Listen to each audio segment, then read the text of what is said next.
Skoraj 30% vseh voznikov na slovenskih cestah je starejših od 60 let, v prihodnje pa jih bo zaradi staranja populacije vedno več. Ti vozniki so najpogostejši povzročitelji in hkrati žrtve nesreč z najhujšim izidom.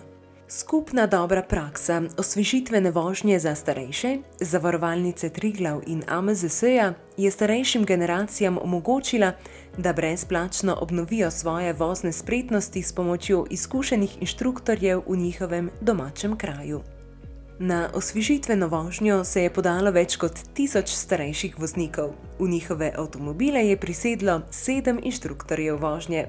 Napredek voznikov so redno spremljali in ugotovili, da je večina udeležencev občutno izboljšala rezultate v vseh 3 kategorijah, ki so jim posvečali pozornost: krožišča, hitrost in varna razdalja.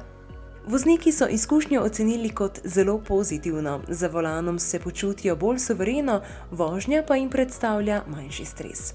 Prav tako je projekt spodbudil medgeneracijski dialog o pomenu skrbi za vozniško kondicijo starejših ter generiral pozitivne sprožilce za medijsko poročanje.